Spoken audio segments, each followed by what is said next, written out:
পাবনা নামটা শুনলেই আপনার মনে প্রথমে কি ভেসে ওঠে? কারো মনে পড়ে উপমহাদেশের মহানায়িকা সুচিত্রা সেনের সেই মায়াবী হাসি, কারো চোখে ভাসে শতবর্ষী হার্ডিঞ্জ ব্রিজের রাজকীয় অবয়ব, আবার কেউ কেউ হয়তো মনে করেন দেশের একমাত্র মানসিক হাসপাতালের কথা। কিন্তু পদ্মা, যমুনা আর ইছামতির পলিবিধৌত এই জেলার গল্পটা কেবল এখানেই সীমাবদ্ধ নয়। এটি এমন এক জনপদ যা বুকে ধারণ করে আছে সুলতানি আমলের স্থাপত্য, ব্রিটিশ ভারতের গৌরবোজ্জ্বল ইতিহাস আর বর্তমান বাংলাদেশের সবচেয়ে বড় মেগা প্রজেক্ট। আজকের ভিডিওতে আমরা ঘুরে দেখব ইতিহাস, ঐতিহ্য আর আধুনিকতার এক অনন্য মিলনমেলা আমাদের পাবনা।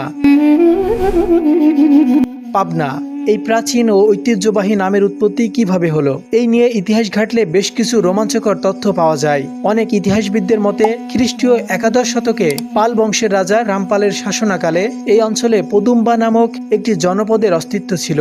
কালক্রমে এই পদুম্বা শব্দটি স্বরসঙ্গতি বা ভাষার বিবর্তনের মাধ্যমে রূপান্তরিত হয়ে আজকের পাবনা নামের সৃষ্টি করেছে। তবে লোকমুখে আরেকটি প্রচলিত ও চমৎকার জনশ্রুতি রয়েছে।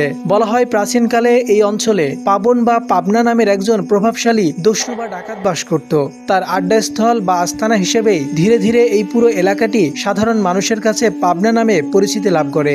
প্রশাসনিকভাবে ঐতিহ্যবাহী এই পাবনা জেলা মোট 9টি উপজেলা নিয়ে গঠিত। পাবনা সদর, ঈশ্বরদী, চাটমোহর, সাথিয়া, সুজানগর, বেড়া, ভাঙ্গুড়া, ফরিদপুর এবং আটঘরিয়া, এই 9টি রত্ন নিয়েই সেজেছে পুরো পাবনা জেলা। এই প্রতিটি উপজেলারই রয়েছে নিজস্ব গল্প আর ভিন্ন ভিন্ন ঐতিহ্য। কোথাও বিস্তীর্ণ ফসলের মাঠ, কোথাও চলনবিলের জলরাশি, আবার কোথাও গড়ে উঠেছে দেশের বড় বড় শিল্পাঞ্চল। পাবনার গৌরব আর ঐতিহ্যের কথা বলতে গেলে যে নামটি সবার আগে আসে তা হলো হার্ডিঞ্জ ব্রিজ।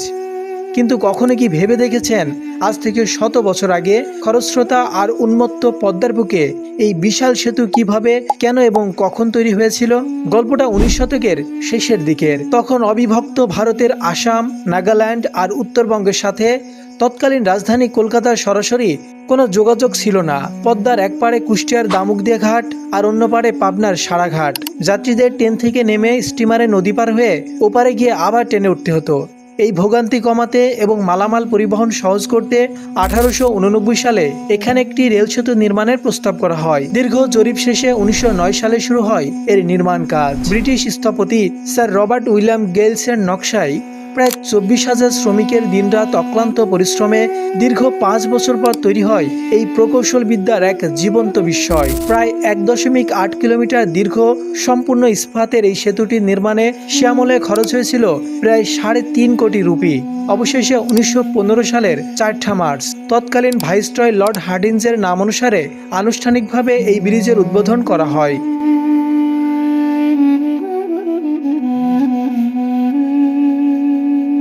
ইতিহাসের সেই রাজকীয় হার্ডিঞ্জ ব্রিজের ঠিক পাশেই পদ্মার বুকে ডানা মেলেছে একবিংশ শতাব্দীর আধুনিকতা।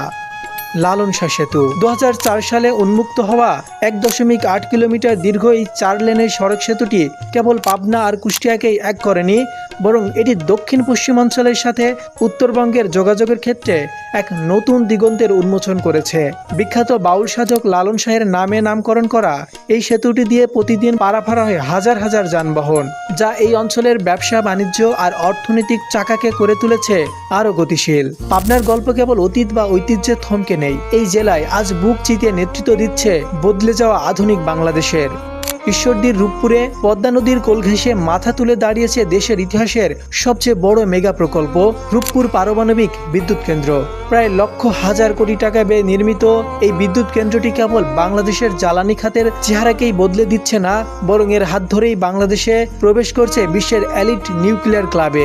রাশিয়ার অত্যাধুনিক প্রযুক্তিতে তৈরি এই কেন্দ্রের 2টি ইউনিট থেকে 2400 মেগাওয়াট বিদ্যুৎ উৎপাদন হবে। হাজার হাজার দেশি বিদেশি প্রকৌশলীর দিনরাত অক্লান্ত পরিশ্রমে গড়ে ওঠা এই রূপপুর প্রকল্প আজ বিশ্বমঞ্চে পাবনাকে চিনিয়েছে এক নতুন পরিচয়ে। এটি কেবল একটি বিদ্যুৎ কেন্দ্র নয়, এটি উন্নত সমৃদ্ধ আগামীর পথে বাংলাদেশের এক সাহসী ও ঐতিহাসিক অভিযাত্রা।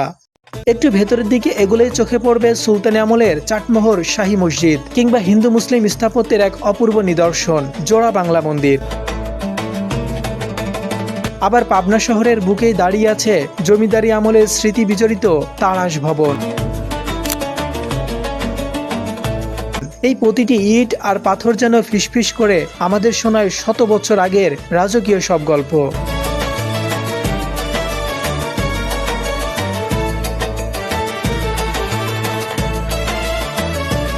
স্থাপত্যের বাইরে পাবনার মাটি সংস্কৃতি আর আধ্যাত্মিকতায় অত্যন্ত উর্বর। বাংলা চলচ্চিত্রের ইতিহাসের অন্যতম শ্রেষ্ঠ ও প্রভাবশালী অভিনেত্রী মহানায়িকা সুচিত্রা সেনের শৈশব ও কৈশোর কেটেছে এই পাবনা শহরের গোপালপুরেই। তার পৈতৃক বাড়িটি আজ রূপালী পর্দার ভক্তদের জন্য এক তীর্থস্থান। সংস্কৃতির এই সুবাসের পাশাপাশি পাবনা শান্তি ও মানবতার এক চারণভূমি। পাবনা শহর থেকে মাত্র কয়েক কিলোমিটার দূরে হেমায়তপুরে অবস্থিত শ্রী শ্রী অনুকূলচন্দ্র ঠাকুরের সৎসঙ্গ আশ্রম। প্রতি বছর হাজার হাজার ভক্ত ও দর্শনার্থী এখানে আসেন এক পরম শান্তির খোঁজে। শুধু ইতিহাসেই আটকে নেই এই জেলা, বর্তমান বাংলাদেশের অর্থনীতিতেও এর অবদান সুবিশাল। পাবনার তাঁতশিল্প ও এখানকার তৈরি লুঙ্গি সারা দেশে এক নামে সমাদৃত। এই অঞ্চলের মানুষের সততা আর পরিশ্রমের সবচেয়ে বড় উদাহরণ স্কয়ার গ্রুপ।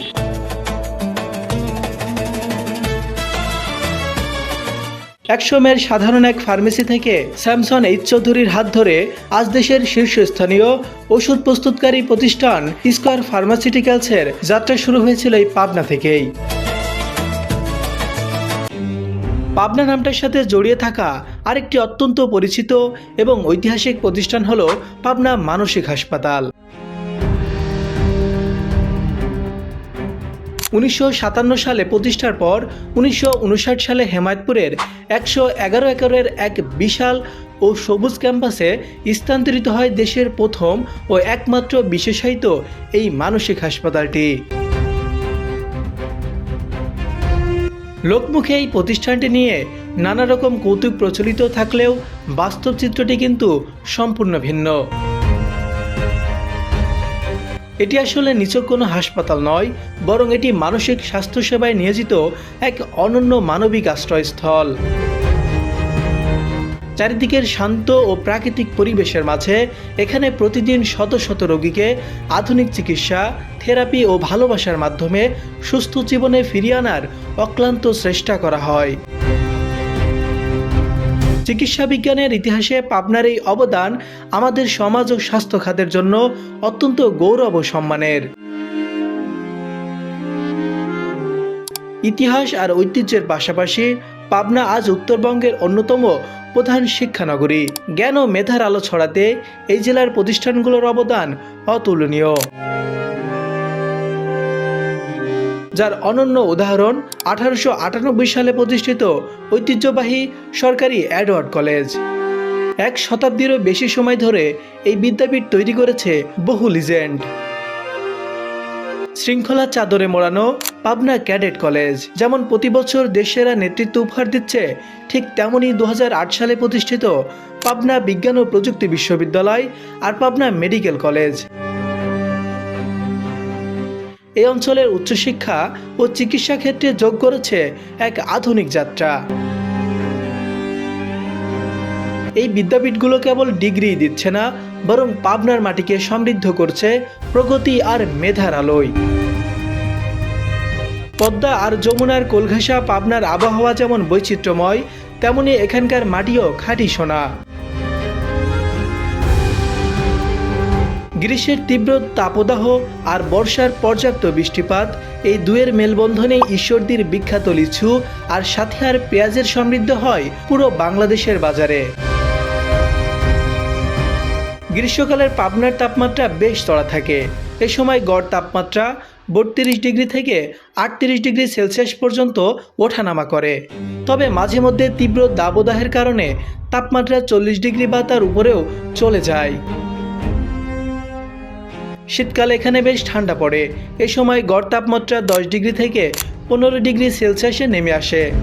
জানুয়ারি মাসে তীব্র শৈত্যপ্রবাহের কারণে তাপমাত্রা কখনো কখনো 60 ডিগ্রি সেলসিয়াস থেকে 8 ডিগ্রি সেলসিয়াসে নেমে গিয়ে জেলা জুড়ে ঘন কুয়াশার চাদরে বিছিয়ে দেয়। পাবনার অর্থনৈতিক সমৃদ্ধির গল্পে ইদানিং যুক্ত হয়েছে আরেকটি চমকপ্রদ নাম, ঝুট কাপড়ের ব্যবসা। বড় বড় গার্মেন্টসের ফেলে দেওয়া যে কাপড়কে অনেকে বর্জ্য মনে করেন, পাবনার মানুষের হাতের ছোঁয়ায় সেই ঝুট কাপড়ই আজ সোনা ফোলাচ্ছে। ফেলে দেওয়া বর্জ্যকে পুঁজিতে রূপান্তর করে পাবনার হাজারো পরিবার আজ দেখছে স্বাবলম্বী হওয়ার নতুন স্বপ্ন। পাবনাকে যদি বাংলাদেশের পেঁয়াজের রাজধানী বলা হয় তবে মোটেও বাড়িয়ে বলা হবে না। আমাদের নিত্যদিনের যে অপরিহার্য উপাদান পেঁয়াজ, তার এক বিশাল অংশের যোগান দেয় এই পাবনা জেলা। বিশেষ করে সাথিয়া আর সুজানগরের মাঠের পর মাঠ তাকালে মনে হবে যেন পেঁয়াজের সবুজ সমুদ্র। প্রতি বছর এখানকার কৃষকদের ঘামে আর পরিশ্রমে উৎপাদিত হয় লাখ লাখ টন পেঁয়াজ, যা দেশের ঘাটতি মিটিয়ে সচল রাখে জাতীয় অর্থনীতিকে। পাবনার এই পেঁয়াজ চাষ কেবল কৃষিকাজ নয়, এটি এই অঞ্চলের মানুষের বেঁচে থাকার প্রধান অবলম্বন এবং এক বিশাল উৎসবের নাম। ইতিহাস, ঐতিহ্য আর মেগা প্রজেক্টের এই দীর্ঘ পথ চলা শেষে পাবনার বিখ্যাত প্যারা সন্দেশ আর চাটমোহরের খাঁটি ক্ষীর মুখে না নিলে পুরো ভ্রমণটাই যেন অধরা থেকে যাবে।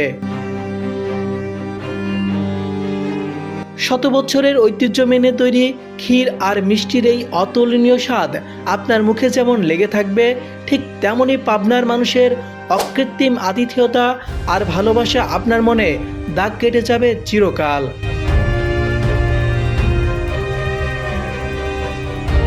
একদিকে শতবর্ষের রাজকীয় ইতিহাস, অন্যদিকে পারমাণবিক যুগের আধুনিকতা, সব মিলিয়ে পাবনা আমাদের বাংলাদেশের বুকে এক অনন্য রত্ন। যদি সুযোগ পান তবে যান্ত্রিক জীবন থেকে কিছুটা ছুটি নিয়ে অন্তত একবারের জন্য হলেও ঘুরে আসবেন ঐতিহ্যবাহী এই জেলায়। কেমন লাগলো পাবনার এই মহাকাব্যিক গল্প কমেন্ট করে জানাতে পারেন। ভিডিওটি ভালো লাগলে লাইক ও শেয়ার করতে ভুলবেন না। দেখা হবে বাংলাদেশের অন্য কোনো জেলায় অন্য কোনো বিজয়ের গল্পে। ততক্ষণে ভালো থাকুন, সুস্থ থাকুন। আল্লাহ হাফেজ।